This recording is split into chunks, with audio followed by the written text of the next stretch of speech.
The massive hall on Nexus Prime buzzed with the voices of 100 different alien species. Commander Yuna Kim stood quietly near the back wall, watching as holographic displays showed the might of the Valari Empire's military forces.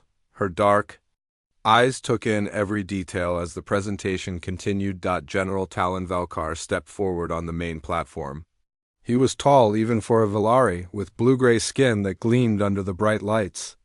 His forearms moved as he spoke, pointing at the images floating above the crowd. "Behold the power that has kept peace in this galaxy for 3,000 years, Velkar announced. His voice carried easily through the hall's translation systems. The Stormguard of the Valari Empire, 50 million soldiers across 200 worlds. Each one trained from birth to fight and die for order." The hologram showed ranks of Valari soldiers marching in perfect formation. Their energy weapons glowed with deadly light. Above them, sleek warships moved through space like silver daggers. The display was meant to impress, and it worked. Many of the alien representatives nodded with approval. Yuna remained still. She wore the simple blue uniform of Earth's diplomatic corps. On her right sleeve was a small patch that most aliens ignored. It showed planet Earth surrounded by 5 stars. The words around it were too small for most to read from a distance. "No enemy has ever defeated the Stormguard in open battle," Velkar continued. "Our weapons can destroy a city from orbit. Our shields can stop any attack. Our formations have been perfected over centuries of warfare." Ambassador Thane Mordux of the Keth Alliance raised one of his 6 tentacles. "What are these new species?" "The humans. They claim to have military forces as well." Velkar's laugh was like breaking glass. Several other aliens joined in. "The humans? They barely have a dozen ships. Their weapons shoot metal pellets. They fight with chemistry and explosions like children playing with fire." Yuna felt the eyes of the hall turn toward her. She had been Earth's military attached to the Galactic Council for 6 months now. In that time, she had learned to ignore the laughter and whispers that followed her wherever she went. "Perhaps the human would like to tell us about her people's military might?" Velkar asked. His tone made it clear he expected entertainment, not information. Yuna stepped forward. The crowd fell silent, waiting for what they assumed would be embarrassment. "Earth's military doctrine focuses on adaptability and creative problem-solving," she said simply. "We believe that the best weapon is a well-trained mind." More laughter filled the hall. A delegate from the Bendari Confederacy chittered through. His translator, creative problem-solving? Against energy cannons and force shields? "Your people's largest ship carries perhaps 50 soldiers," another alien called out. "My personal yacht has better weapons." Velkar raised his arms for silence. "This is exactly why the Galactic Council must act. These humans do not understand their place in the order of things. They think their primitive ways can challenge civilizations that mastered space travel before their species could make fire." He turned to address the entire assembly. "The Valari Empire offers protection to all peaceful species. We ask only a small tribute in return. Resources, technology, soldiers for our ranks. It is a fair trade for safety in a dangerous galaxy." His eyes fixed on Yuna, but some species refuse to see reason. They think they can stand alone against the forces of chaos and war.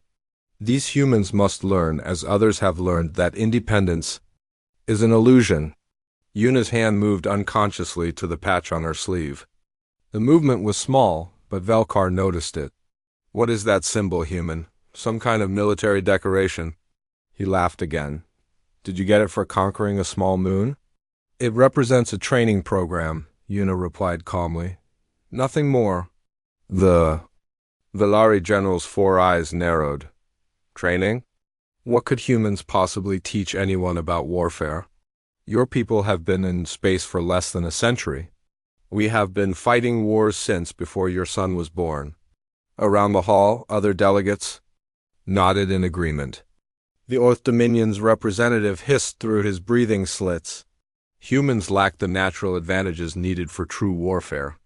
They have no natural armor, no poison, no telepathic abilities. They are weak." "Weak and stupid," added a voice. from the Zephyrian delegation. They still use kinetic weapons. They fight on the ground like animals instead of from space like civilized beings. Velkar seemed to enjoy the growing criticism of humanity. You see, the galaxy agrees. Humans are not ready for real military responsibility. They should accept Valari protection before they get themselves killed. Yuna remained calm despite the insults flying around her. She had heard worse during her time here. The aliens saw humans as primitive because they did not understand Earth's approach to warfare. They measured strength by technology and numbers. Alone, the offer stands, Velkar announced formally. Earth can join the Valari Protection Network. You will contribute ships and soldiers to our cause. In return, you will be safe from those who would harm you. And if Earth refuses? Yuna asked. The hall grew quiet. Velkar's smile showed rows of sharp teeth. Then Earth will learn why the Valari Empire has survived for 3 millennia. Some lessons must be taught through demonstration. The threat was clear to everyone present. Several alien delegates shifted uncomfortably. They had all heard stories of what happened to species that refused Valari protection. Sometimes entire worlds went silent, their populations relocated to more cooperative planets.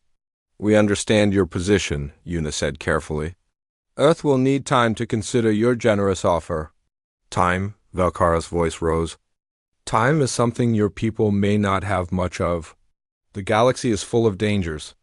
Pirates, rebels, ancient weapons left behind by dead civilizations. Without proper protection, accidents can happen. Ambassador Morduk spoke up. Perhaps the general could demonstrate Valari military superiority in a more educational way, a war game, perhaps? Show these humans what they would face without proper protection? Velkar's forearms spread wide. An excellent idea. Let us arrange a small military exercise. Valari forces against human forces. Real conditions. Real weapons, real consequences. Nothing teaches like experience. Yuna felt the trap closing around her. The aliens wanted to humiliate humanity in front of the entire Galactic Council. It would make Earth's eventual surrender look reasonable instead of like conquest. What do you say, human? Velkar asked. Will your people accept instruction from their betters? Or are you too proud to learn? Around the hall, hundreds of alien eyes watched Yuna. They expected her to find some excuse to avoid the obvious trap.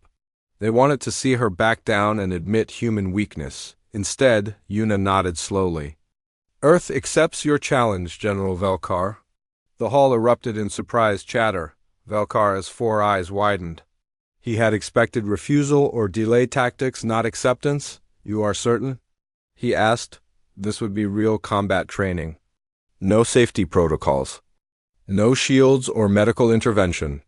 The losing side will face real consequences. We understand the terms, Yuna replied. When and where? Velkar recovered his composure quickly. 1 month from now. The neutral world of Kepler 442b, Valari. Stormguard against whatever forces Earth can field. His smile returned. I will try to make your defeat educational rather than merely crushing. As the assembly broke up into excited discussion groups, Yuna remained standing in place. Her fingers traced the small patch on her sleeve once more. Around her, aliens made bets on how quickly the humans would surrender. None of them bothered to ask what the 5 stars on her patch represented. They would learn soon enough. Kepler 442b was a world of rolling hills and thick forests under a yellow sun. The planet had been chosen as neutral ground because no species claimed it, and the environment could support most known forms of life. As the transport ships began arriving, temporary bases sprouted across the main continent like metal flowers. Colonel Deho Lee stood on a low hill overlooking the Valari encampment. Through his binoculars he could see thousands of Stormguard, soldiers moving in perfect formation. Their blue-gray uniforms gleamed in the alien sunlight as they assembled equipment that hummed with barely contained energy. Impressive, said Captain Minji Choi as she joined him. She carried her own binoculars and a tablet full of reconnaissance data. They've brought enough firepower to level a small city. Count the vehicles. Deho said without lowering his binoculars. Minji consulted her tablet. 200 hover tanks, 50 aerial assault craft, and at least 30 mobile artillery platforms, plus personal force shields for every soldier and enough energy ammunition to fight for a month. And they have orbital support, Deho added. 3 warships in high orbit with direct fire capability. General Velkar is taking no chances. Are we supposed to be intimidated? Minji asked dryly. We're supposed to be realistic, Deho replied. In a straight fight, they would destroy us in minutes. Their energy weapons can punch through our armor like paper.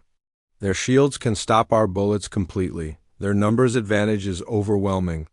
Good. Thing we're not planning a straight fight then. Deho lowered his binoculars and looked at the human base camp in the valley below. 5,000 soldiers from Earth's best units were setting up equipment that looked primitive compared to the Velari technology, projectile weapons, conventional vehicles, and body armor made from ceramic and metal composites. The alien observers arrived this morning, Minji reported. Representatives from 47 different species. They've set up viewing platforms on the northern ridge where they can watch the battle safely. What are they saying about our equipment? The usual things: primitive, outdated, insufficient. Ambassador Mordux asked if we were planning to fight with museum pieces. Minji grinned. I told him that humans prefer tried and tested methods over flashy technology. Any word from Commander? Kim? She's making the rounds of the observer camps. Something about gathering intelligence on alien military thinking. Minji's expression grew more serious. Deho, do you really think this plan will work? The odds against us are enormous. Deho pointed toward the alien viewing platforms. See? Those flags? Keth Alliance, Bendari Confederacy, Orth Dominion, Zephyrian Republic. All of them have military advisors watching this demonstration. So 3 years ago, I taught urban warfare tactics to Captain Velren of the Velari 3rd Storm Battalion. 2 years ago, Minji, you ran survival training for a class that included Lieutenant Kickstar of the Bendari Shock Troops. Last year, Major Su Yang Kong taught engineering solutions to Commander Thexil of the Orth Fleet Marines. Minji nodded. Slowly, the exchange program students. Right, and all of those students went back to their own militaries and started teaching what they learned. Human tactics have been spreading through alien forces for 20 years now. Most of them don't even realize they're using modified human doctrine. But the Velari refused to participate in the exchange program. Exactly, Deho said. General. Velkar believes the Storm Guard is already perfect. He's never allowed his people to train with other species or learn from outside sources. The Velari military is pure traditional doctrine, unchanged for centuries. Minji began to understand. So when the battle starts ... The other alien observers will watch their own tactics being used against traditional Velari methods. They'll see techniques they learned from humans being employed by Velari, allies who don't even know where those techniques came from. And when the Velari lose, everyone will understand that human military thinking has already conquered the galaxy. We just never told anyone about it. A communications officer approached them at a run. Colonel Lee? Captain Choi. Commander Kim requests your immediate presence at the command post. They found Yuna in the main planning tent, surrounded by maps and tactical displays. She looked up as they entered, her expression grim. We have a problem, she said without preamble. I've been talking to the alien military advisors, and several of them have started asking questions about the patch on my sleeve. What kind of questions? Deho asked. Detailed questions. Ambassador Mordux wanted to know exactly what the International Military Exchange Program involved. Commander Thexil asked if I had ever trained Orth personnel. Captain Velren actually went pale when he saw the instructor certification. Minji frowned. They're starting to remember their training. More than that, Yuna said. They're starting to realize what it means. Captain Velren pulled me aside and asked if Earth had been deliberately teaching alien forces how to fight. When I didn't answer, he started looking very nervous. How nervous? Deho asked. Nervous enough to send a private message to General, Velkar, Yuna replied. Our communications team intercepted it. Velrun warned his uncle that the humans might not be as helpless as they appear. Did Velkar respond? He told Velrun to stop worrying about primitive aliens and focus on the demonstration. He said that no amount of training could overcome the technological advantage of the Stormguard. Deho and Minji exchanged glances. Classic Velari arrogance. Minji observed, maybe, Yuna said. But some of the other alien advisors are getting suspicious too. If they figure out what we've really been doing for the last 20 years, they might warn their own governments. This whole plan depends on the element of surprise. What do you want us to do? Deho asked. Accelerate the timeline, Yuna replied. I'm going to ask General Velkar to begin the demonstration tomorrow instead of waiting for the scheduled date. We need to start this battle before the aliens have time to think too hard about what they've learned. Can we be ready by tomorrow? We have to be, Yuna said firmly. Because if we wait much longer, we'll lose the psychological advantage. Once the aliens realize that their own militaries have been using human tactics for decades, the impact of our victory will be much less significant. Assuming we actually win, Minji pointed out. We'll win, Yuna said with quiet confidence. Not because we're better fighters than the Velari, but because we understand something they don't. Technology doesn't win wars, people win wars. And we've been teaching people how to think like humans for 20 years. She stood and walked to the tent entrance, looking out at the alien observer camps on the distant ridge. Tomorrow, the galaxy is going to learn that humanity's greatest weapon isn't our ships or our guns. It's our ability to change the way other people think about fighting. And after we win? Deho asked. After we win, every species in the galaxy is going to want to send their officers to Earth for training, Yuna replied. The Velari will be finished as a military power, and humanity will become the galaxy's military educators. She turned back to face them, and for a moment her expression was almost sad. It's ironic, really. The aliens thought they were learning how to defeat us. Instead, they were learning how to be us. By the time this battle is over, there won't be any purely alien military doctrines left in the galaxy. Is that a good thing? Minji asked. I don't know, Yuna admitted. But it's the thing that will keep Earth free and independent. Sometimes that's the best we can hope for. Outside the tent, the sun was setting over Kepler 442b in the Velari camp. Soldiers prepared weapons that could destroy mountains. In the human camp, soldiers cleaned rifles that had been used by their grandfathers. And on the ridge above them all, alien observers watched and wondered why the humans seemed so calm before what everyone expected would be there: destruction. None of them yet understood that the battle had already been won 20 years ago in classrooms and training grounds on a small blue planet at the edge of known space. Kepler 442b was a world of rolling hills and thick forests under a yellow sun. The planet had been chosen as neutral ground because no species claimed it, and the environment could support most known forms of life. As the transport ships began arriving, temporary bases sprouted across the main continent like metal flowers. Colonel Deho Lee stood on a low hill overlooking the Velari encampment. Through his binoculars he could see thousands of Stormguard, soldiers moving in perfect formation.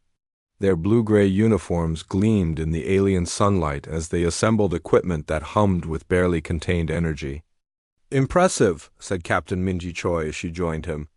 She carried her own binoculars and a tablet full of reconnaissance data. They've brought enough firepower to level a small city.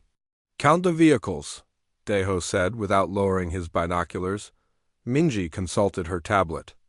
200 hover tanks, 50 aerial assault craft, and at least 30 mobile artillery platforms, plus personal force shields for every soldier and enough energy ammunition to fight for a month. And they have orbital support, Deho added. 3 warships in high orbit with direct fire capability. General Velkar is taking no chances. Are we supposed to be intimidated? Minji asked dryly. We're supposed to be realistic, Deho replied. In a straight fight, they would destroy us in minutes. Their energy weapons can punch through our armor like paper. Their shields can stop our bullets completely, Their numbers advantage is overwhelming. Good thing we're not planning a straight fight then.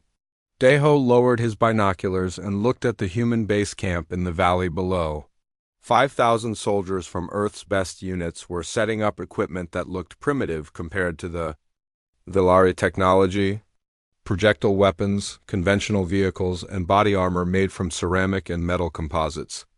The alien observers arrived this morning, Minji reported. Representatives from 47 different species.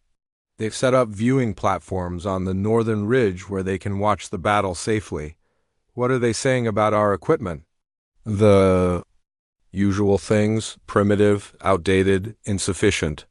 Ambassador Mordux asked if we were planning to fight with museum pieces. Minji grinned. I told him that humans prefer tried and tested methods over flashy technology. Any word from Commander? Kim? She's making the rounds of the observer camps. Something about gathering intelligence on alien military thinking. Minji's expression grew more serious. Deho, do you really think this plan will work? The odds against us are enormous. Deho pointed toward the alien viewing platforms. See?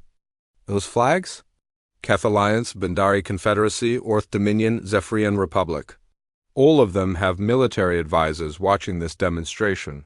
So 3 years ago, I taught urban warfare tactics to Captain Velren of the Vilari 3rd Storm Battalion. 2 years ago, Minji, you ran survival training for a class that included Lieutenant Kickstar of the Bendari Shock Troops. Last year, Major Su Yang Kong taught engineering solutions to Commander Thexil of the Orth Fleet Marines. Minji nodded. Slowly, the exchange program students. Right, and all of those students went back to their own militaries and started teaching what they learned. Human tactics have been spreading through alien forces for 20 years now. Most of them don't even realize they're using modified human doctrine. But the Vilari refused to participate in the exchange program. Exactly, Deho said. General. Velkar believes the Storm Guard is already perfect. He's never allowed his people to train with other species or learn from outside sources. The Vilari military is pure traditional doctrine, unchanged for centuries. Minji began to understand. So when the battle starts ... The other alien observers will watch their own tactics being used against traditional Vilari methods. They'll see techniques they learned from humans being employed by Vilari, allies who don't even know where those techniques came from. And when the Vilari lose, everyone will understand that human military thinking has already conquered the galaxy. We just never told anyone about it. A communications officer approached them at a run. Colonel Lee? Captain Choi. Commander Kim requests your immediate presence at the command post. They found Yuna in the main planning tent, surrounded by maps and tactical displays. She looked up as they entered, her expression grim. We have a problem, she said without preamble. I've been talking to the alien military advisors, and several of them have started asking questions about the patch on my sleeve. What kind of questions? Deho asked. Detailed questions.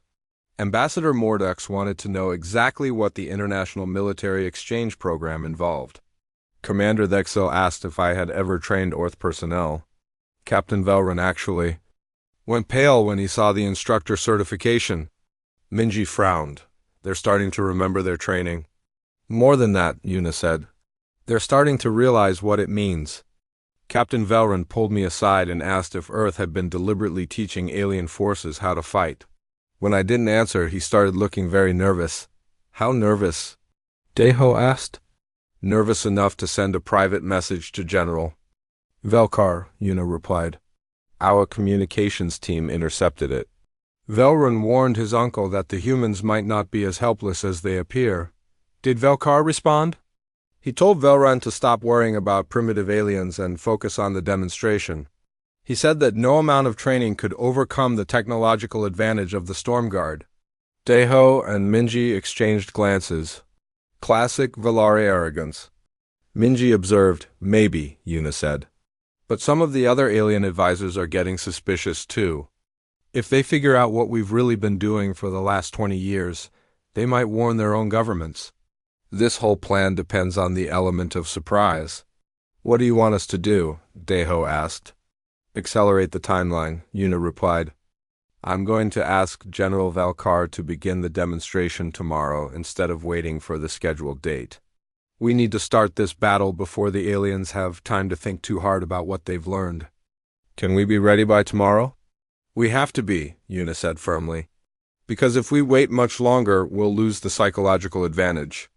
Once the aliens realize that their own militaries have been using human tactics for decades, the impact of our victory will be much less significant. Assuming we actually win, Minji pointed out. We'll win, Yuna said with quiet confidence.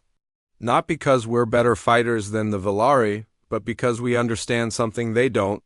Technology doesn't win wars, people win wars. And we've been teaching people how to think like humans for 20 years.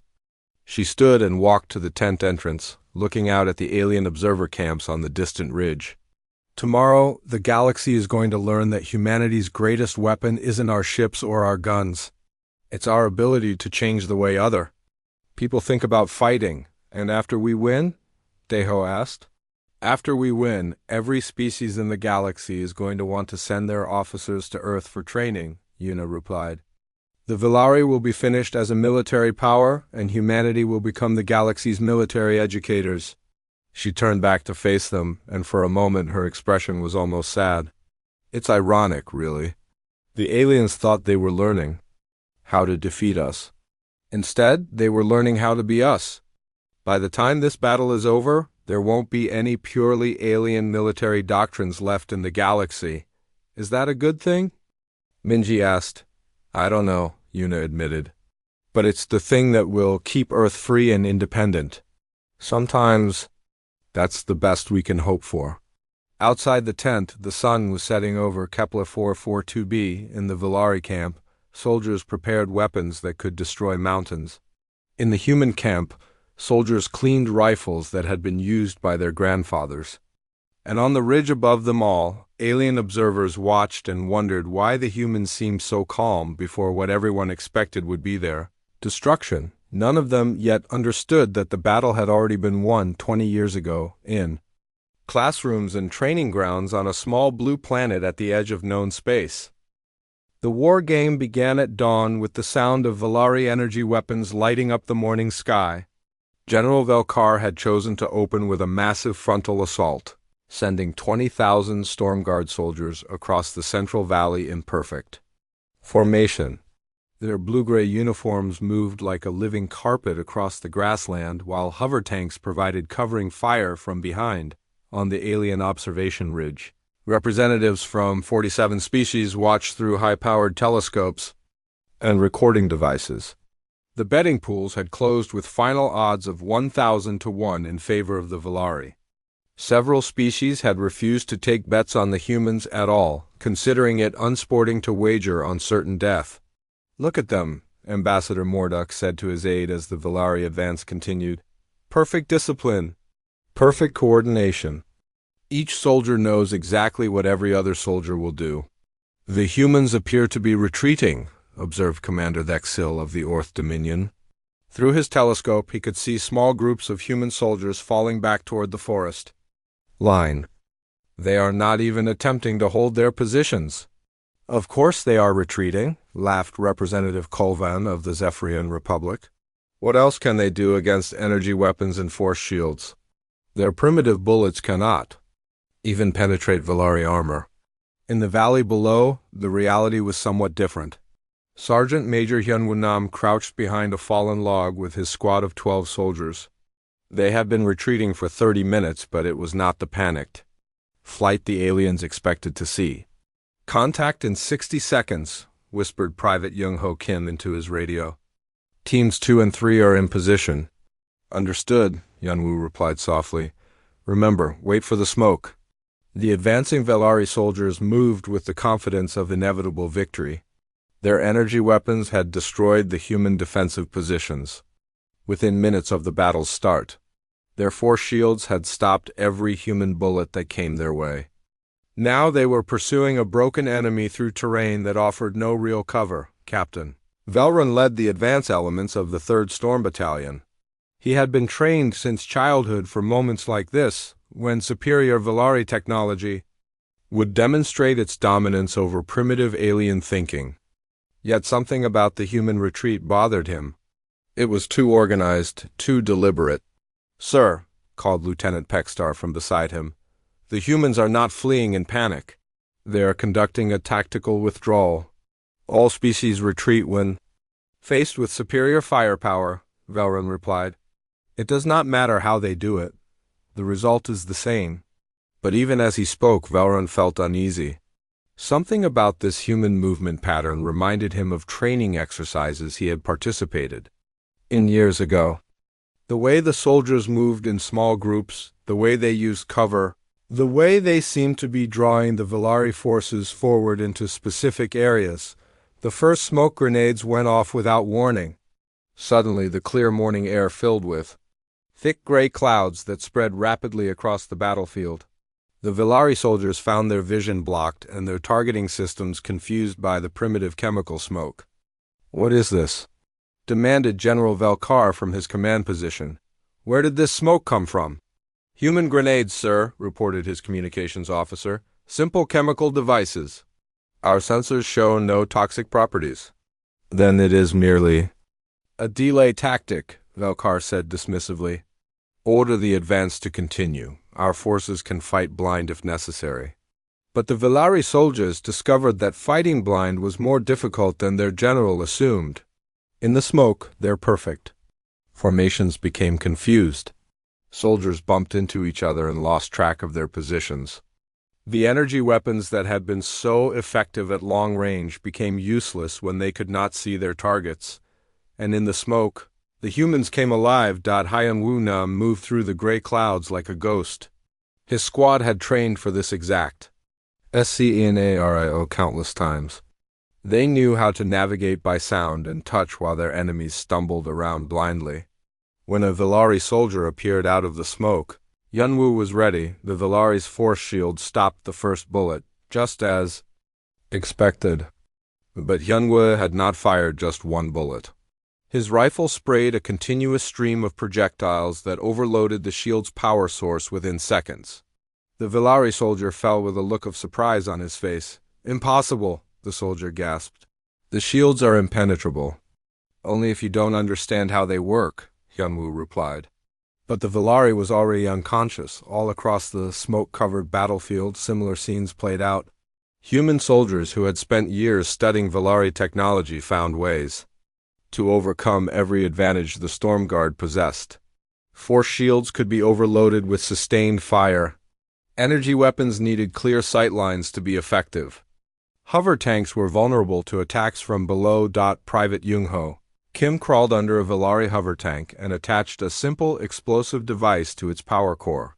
The tank had shields that could stop any attack from above or the sides, but the designers had never considered an attack from directly underneath. The explosion sent the tank spinning out of control into a cluster of confused Valari soldiers on the observation ridge. The alien representatives watched in growing amazement as the humans turned the battle around. The perfect Valari advance had become a confused retreat through smoke that their technology could not clear. "How are they doing this?" asked Ambassador Mordux. "The Valari have every advantage." Commander Thexil lowered his telescope with a thoughtful expression. "They are using the environment against their enemies, creating conditions where technology cannot function properly, but that is..." Representative Colvin paused as recognition dawned in his eyes. "That is exactly what we learned in the survival training courses on Earth." The other alien observers turned to stare at him. "What survival training?" Mordux demanded. 3 years ago, Colvin said slowly, the Zephyrian military sent a team to Earth for cross-species training exercises. They taught us to use smoke and misdirection to confuse enemies with superior firepower. "The Bandari military did similar training," admitted Lieutenant Kickstar. "We learned techniques for overloading force shields and attacking armored vehicles from unexpected angles." Commander Thexil felt his stomach drop as understanding hit him. The patch on Commander Kim's sleeve. International Military Exchange. Program, they have been training all of us. In the valley below, the smoke was beginning to clear. The Velari forces were retreating in disorder, leaving behind dozens of disabled vehicles and confused soldiers.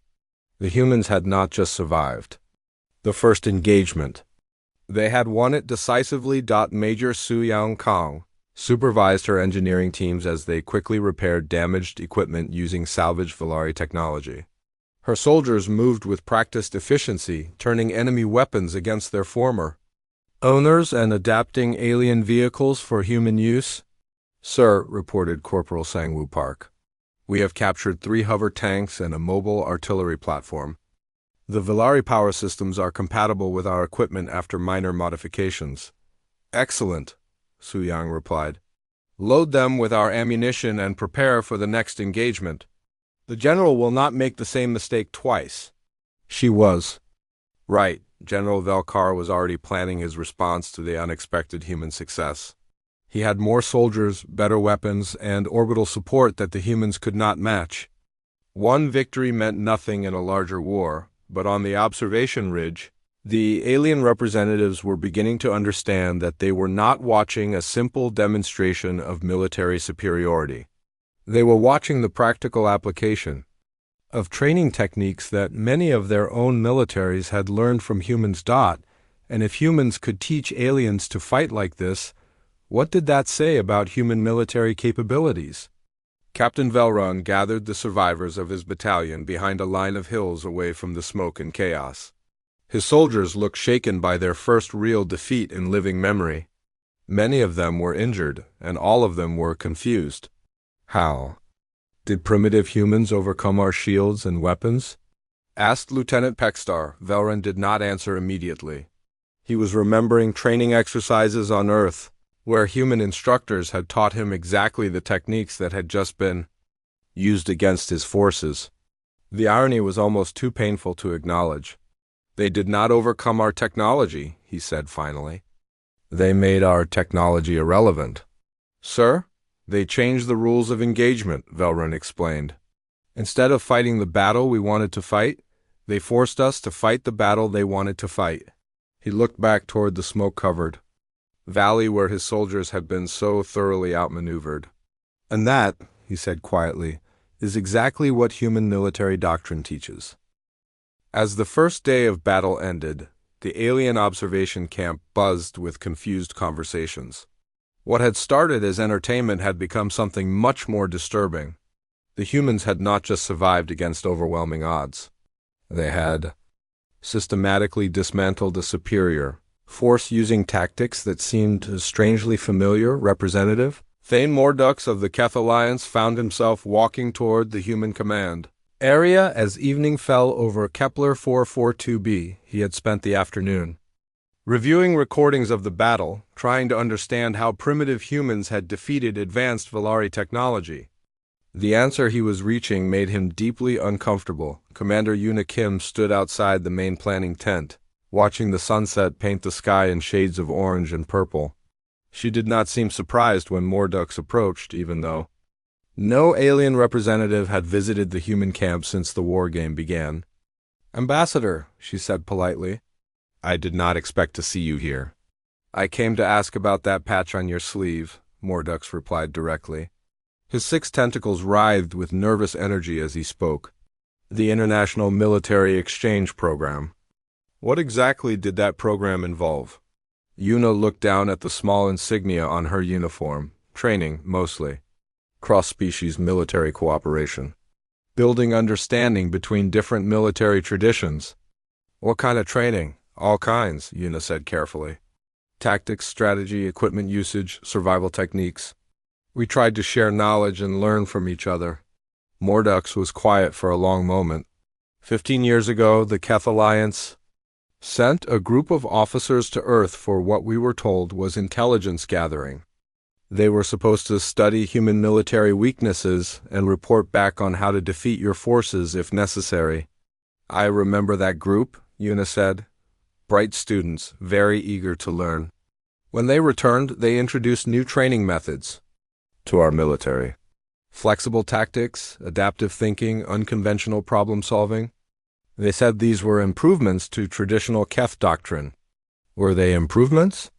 Our military effectiveness increased by 40% within 2 years, Mordux admitted. But now I am beginning to understand why. Yuna waited for him to continue. The techniques your people demonstrated today against the Velari, Mordux said slowly. Using environment as a weapon. Overloading defensive systems with sustained attacks. Turning enemy technology against itself. These are the same methods our military has been using for the last decade.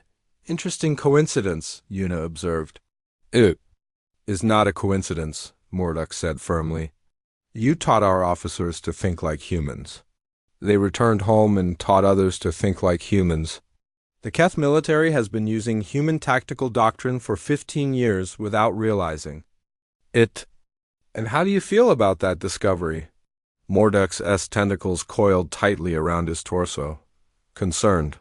If human military thinking has influenced Keth forces to that degree, how many other species have been similarly affected? As if summoned? By his question, other alien representatives began approaching the human camp. Lieutenant Kickstar of the Bindari Confederacy arrived first, followed by Commander Thexil of the Orth Dominion and Captain Zeekmore of the Hegemony Fleet.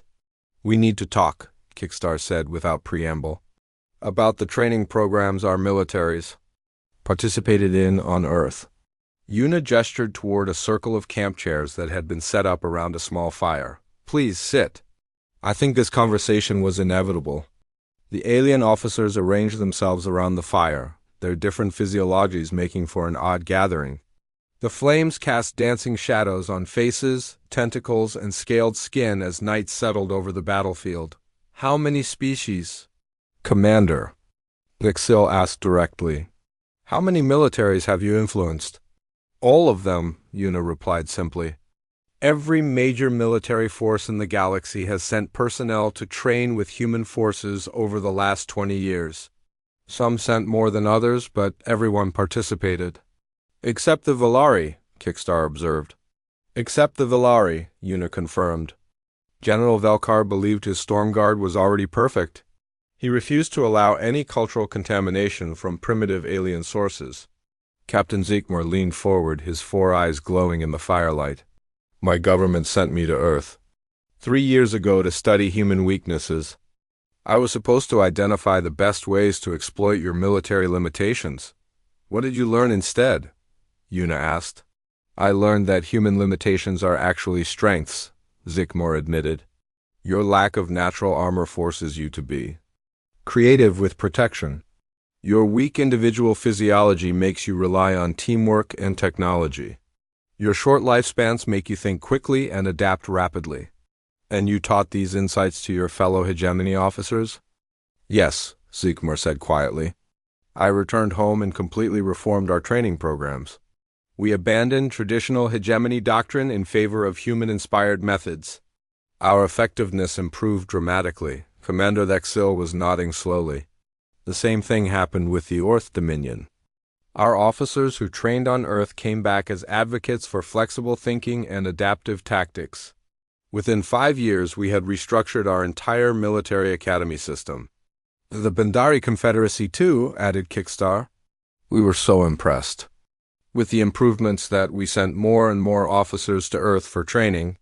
By now, almost every senior commander in our military has studied human methods.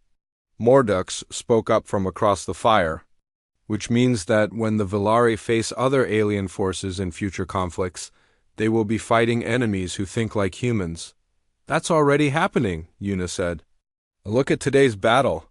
The techniques we used against the Velari are the same ones we taught to your militaries. When the other alien observers watched us defeat the Storm Guard, they were seeing their own tactical doctrines in action. But they don't realize it yet, Thexil said. Some do, Yuna replied. I saw recognition in several faces on the observation ridge. Your military advisors are beginning to understand what they've witnessed. Captain Zeekmore stood and began pacing around the fire. This is bigger than just military tactics. You've changed the fundamental nature of warfare in this galaxy. We've shared our perspective, Yuna corrected. Each species took what worked for them and adapted it to their own needs. Don't minimize what you've done, Kickstar said firmly. 20 years ago, military conflicts in this galaxy were predictable. Technology versus technology, numbers versus numbers, tradition versus tradition. Now every species fights differently, because they all fight with human influence. Except the Velari, Mordux reminded them. Which is why they're losing, Dexil observed. They're the only military force left that still uses pure traditional doctrine. Everyone else has evolved. Yuna picked up a stick and prodded the fire, sending sparks up into the dark sky. The question now is what happens after this demonstration ends. The Galactic Council will have to decide how to respond to what they've learned. What do you mean? Zeekmore asked. Think about it, Yuna said. If human military thinking has influenced every major force in the galaxy, what does that say about humanity's role in galactic defense? Are we still the primitive newcomers who need Velari protection? The alien officers exchanged glances. The implications were staggering. You've made yourselves indispensable, Mordux said slowly. Every military in the galaxy now depends on human-derived tactics for their effectiveness. Without continued access to human military expertise, we would all be less capable. The Galactic Council will have to recognize Earth as a major military power, Kickstar added. Not because of your technology or your numbers, but because of your ideas. Ideas are more powerful than weapons, Yuna agreed. Weapons can be countered by better weapons. Ideas change how people think about everything. Commander Thexil was staring into the fire with a troubled expression. My government sent me to Earth to learn how to defeat humans. Instead, I learned to think like a human. And now I'm not sure I can think any other way. Is that a problem? Yuna asked. I don't know, Thexil admitted. Human military doctrine emphasizes individual initiative and creative problem-solving. Orth tradition values obedience and following established procedures. Sometimes these approaches conflict. How do you resolve the conflict? By choosing the method that works best for each situation, Dex_ill replied. Which is exactly what human doctrine teaches, Yuna smiled. Then you understand perfectly. But what about our cultural identity? Zek_more asked.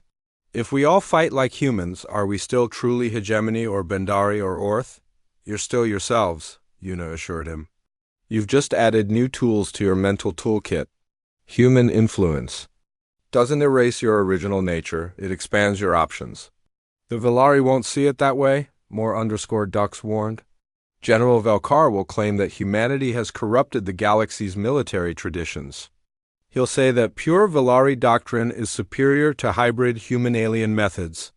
Then tomorrow's battle will test that claim, Yuna said simply. Pure Velari tradition against human-influenced tactics. The results should be ... educational. As the night deepened, the alien officers gradually returned to their observation camps. Each carried with them a new understanding of what they had witnessed, and what it meant for the future of galactic politics. Yuna remained by the fire long after. They left, staring up at the stars that shone above Kepler 442b. Somewhere up there, representatives from dozens of SP. 20 years earlier, the first alien delegation to visit Earth had been greeted with tremendous excitement. Humanity had just made contact with galactic civilization, and the prospect of learning from advanced alien species seemed like a dream come true. What followed changed both Earth and the galaxy in ways that no one could have predicted. Captain Velrin sat in his personal quarters aboard the Velari command ship, staring at a small metal case he had kept hidden for 3 years. Inside the case was a patch identical to the one Commander Kim wore, along with a certificate of completion from the Earth Military Academy. He had never shown these items to anyone, especially not his uncle. The memory of his arrival on Earth was still vivid. He had been young then, barely out of the Stormguard officer training program. The Velari High Command had selected him for a special intelligence mission. Infiltrate human military training and identify weaknesses that could be exploited in future conflicts. Remember, his briefing officer had told him, these humans are primitive but potentially dangerous. We need to understand their military thinking before they become a threat to galactic stability. The human military base where Velrun had trained was located in a mountain valley on Earth's North American continent. The facilities were basic by Velari standards, but the humans had welcomed him with genuine enthusiasm. They seemed honored to have an alien observer in their training program. His instructor had been a tough human female named Colonel Sarah Martinez. She was older than most Stormguard officers ever lived to be, with gray hair and scars from conflicts Velrun had never heard of. But her tactical knowledge was extraordinary. Warfare isn't about having the best weapons, she had told her mixed class of human and alien students. It's about understanding your enemy better than they understand you. Technology changes, but intelligence and adaptability are eternal. Velrun had expected to learn human weaknesses. Instead, he learned human strengths. The humans approached every problem from multiple angles. They questioned established doctrine. They adapted instantly when situations changed. They turned disadvantages into advantages through creative thinking. The other alien students in his class came from a dozen different species. Lieutenant Kickstar of the Bendari Confederacy, Commander Thexil of the Orth Dominion, Captain Zeke Murr of the Hegemony Fleet. All of them had arrived with similar missions: study human military methods and identify ways to defeat them. But as the weeks passed, something unexpected happened. The alien students began competing with each other too. Master human techniques, they started thinking like humans. They began to see warfare through human eyes. The key is flexibility, Colonel Martinez had explained during a complex field exercise. Your enemy expects you to follow predictable patterns. When you break those patterns, you force them to fight on your terms instead of their own. Velrun had watched human soldiers turn a hopeless defensive position into a devastating trap using nothing but creativity and determination. They had no force shields, no energy weapons, no advanced technology. But they had something more valuable: the ability to think beyond the limits of conventional military doctrine. The training program lasted 6 months. When it ended, Velrun and his fellow alien students returned to their homeworlds carrying knowledge that would reshape galactic military thinking. But none of them understood the full implications of what they had learned. How did the humans fight? General Velkar had asked his nephew upon his return.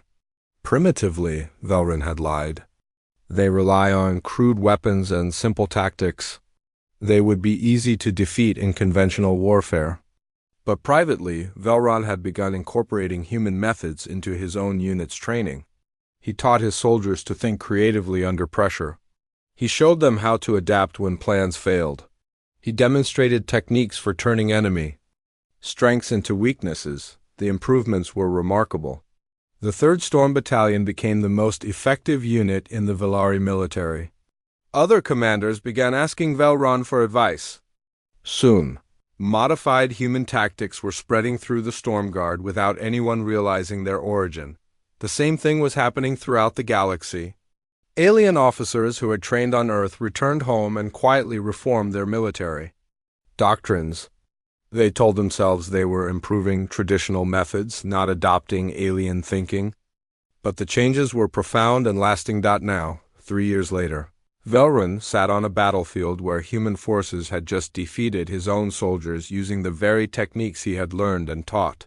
The irony was almost unbearable. A soft chime indicated an incoming communication. Velrun quickly hid the metal case and activated his personal communicator.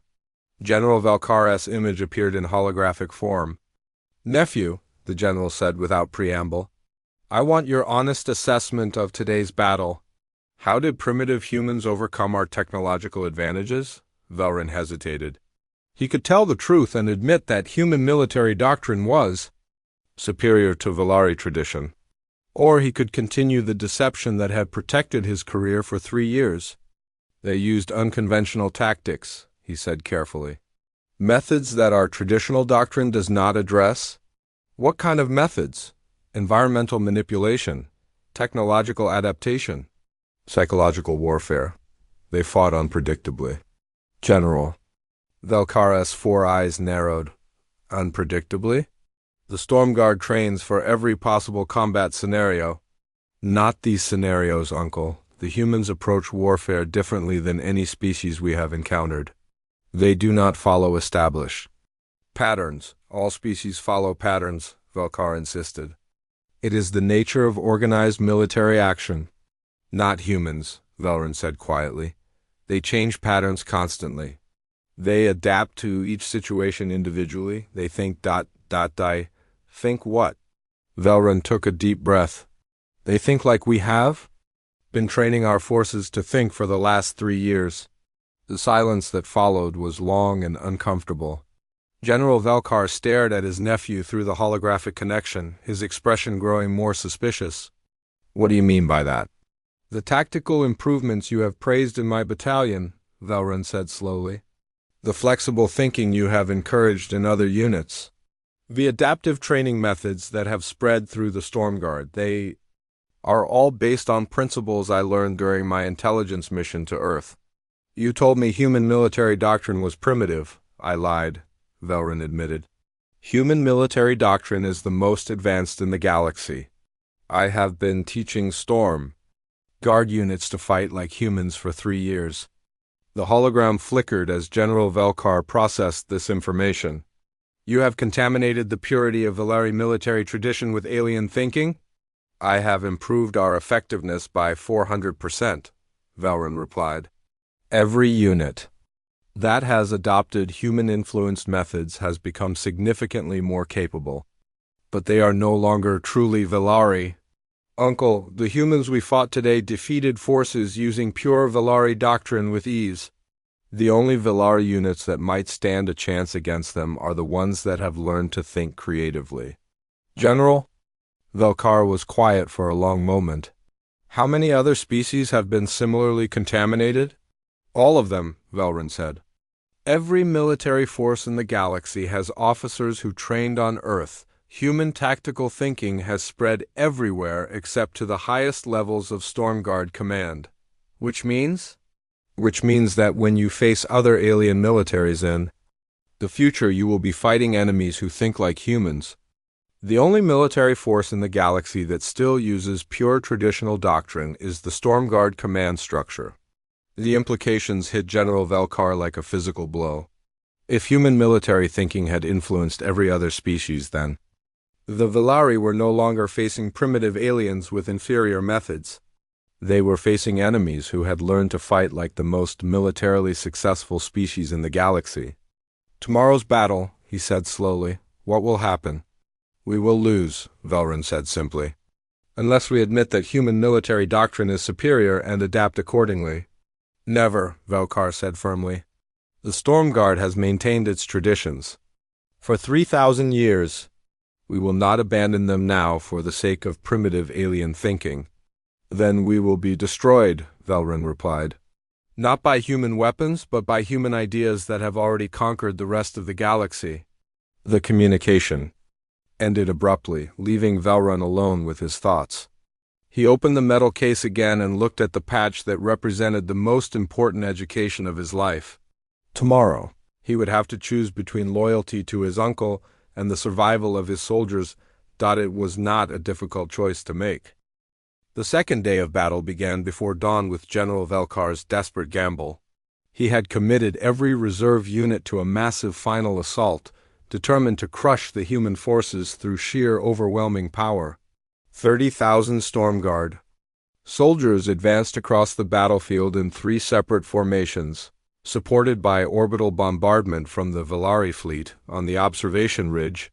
Alien representatives watched through protective barriers as energy beams from space lit up the morning sky. The display of firepower was awesome and terrifying. Several smaller species had already begun discussing surrender terms with Velari diplomatic representatives. Surely no force can survive this assault, murmured Ambassador Mordux as the orbital strikes continued. The humans have nowhere to hide from space-based weapons. But Captain Minji Choi had spent the night preparing for exactly this scenario.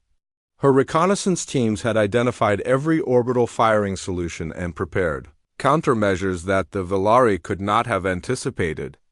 As the first energy beams struck the forest where human forces were supposedly hiding, they hit nothing but carefully positioned mirrors and decoy heat sources. All units, execute Plan 7, Minji broadcast on encrypted channels. Show them what we learned from their own students. The real human forces had repositioned during the night to locations that orbital weapons could not target effectively. They waited in underground bunkers, behind ridgelines, and inside natural caves while the Velari wasted ammunition on empty terrain. Colonel Deho Lee watched the orbital bombardment from a concealed observation post. "Let them exhaust their energy reserves," he told his staff. "When they realize they're shooting at shadows, they'll have to come down and fight us on the ground." The Storm Guard advance was magnificent to observe. 3 perfect formations of 10,000 soldiers each, moving with mechanical precision across the scarred battlefield. Their energy weapons charged and ready, their force shields gleaming in the alien sunlight. It was the largest military movement in Velari history, and it was walking into a trap designed by students of the humans they thought they were destroying. Lieutenant Colonel Wanho Shin commanded the Eastern Defensive Sector. His forces consisted of barely 800 soldiers hidden in positions that the Velari scanners could not detect. As the first Storm Guard formation approached, he activated the communication system that would coordinate the most complex military maneuver in human history. "All observation teams, this is Control." He broadcast on a frequency that alien military communicators used for coordination. "We are about to demonstrate practical application of Earth Military Academy tactical doctrine. Please observe carefully for your reports." On the ridge above, alien military advisors who had trained on Earth suddenly understood what they were about to witness. Their own tactical knowledge, learned from human instructors, was about to be used against forces that had never encountered such methods. "Commander, the Exil of the Orth Dominion turned to his aid. Record everything," he ordered. "Our government will need to see this." "Sir? We are about to watch our own military doctrine in action," X_ill explained. "The humans are going to use techniques we learned from them to defeat enemies who never learned those techniques." The trap was sprung with devastating precision. As the Velari formations reached predetermined positions, human forces emerged from concealment at exactly the right moments, but they did not attack directly.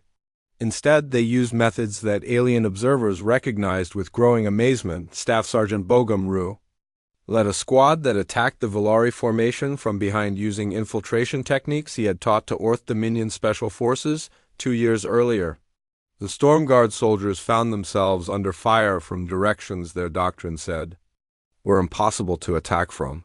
"How did they get behind our lines?" demanded Captain Hexler of the 2nd Storm Battalion. "Our scanner showed no enemy movement, but Sergeant Rue had learned from the best.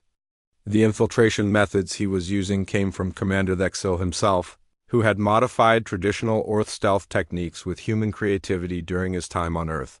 Now those same techniques were being used by humans against forces that had never encountered them. Major Su Yang Kong's engineering team struck next, using captured Velari equipment in ways that violated every principle of safe operation. They overloaded power cells to create improvised explosives. They reprogrammed targeting computers to fire on friendly forces. They turned the Velari's own technology into weapons against them. "Impossible!" shouted General Velkar from his command position as reports flooded in of equipment failures and friendly fire incidents. "Our technology has built-in safeguards." "Sir," his communications officer reported, "the humans appear to be exploiting vulnerabilities in our systems that we did not know existed." But Major Kong had learned about those vulnerabilities from Bendari engineers who had studied Earth military technology adaptation techniques.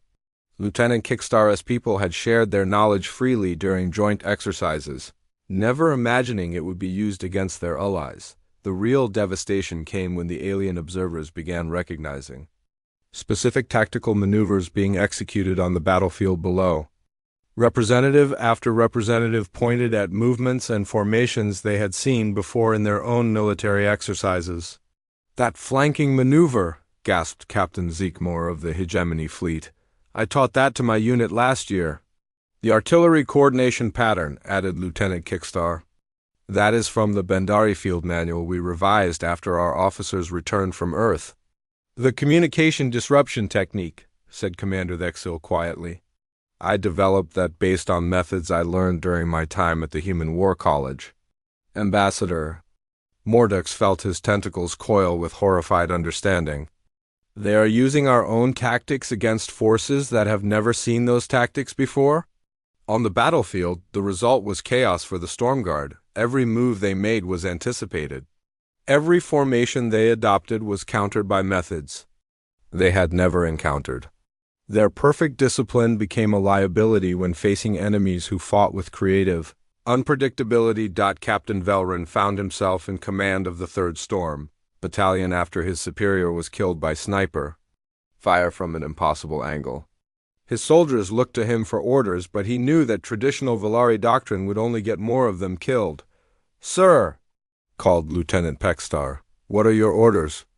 Velron looked at the human forces that were systematically dismantling. 3,000 years of Valari military tradition. He thought about the metal case hidden in his quarters and the patch that represented the most valuable education he had ever received. "We adapt," he said simply. "All units, abandon formation fighting. Switch to small group tactics. Use cover and concealment. Think like individuals, not like machines." "Sir, that is not Valari doctrine?"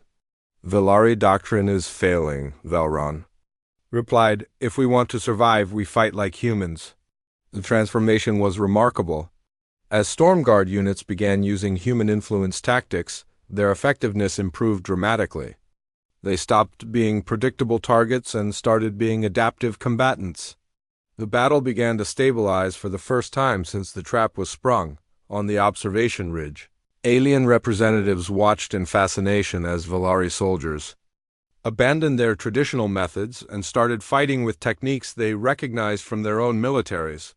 "Look at that movement pattern," said Kickstar, pointing at a group of Valari soldiers who were successfully outflanking a human position. "That is exactly how we train our shock troops to operate." "Because you learned it from humans," Thexil observed.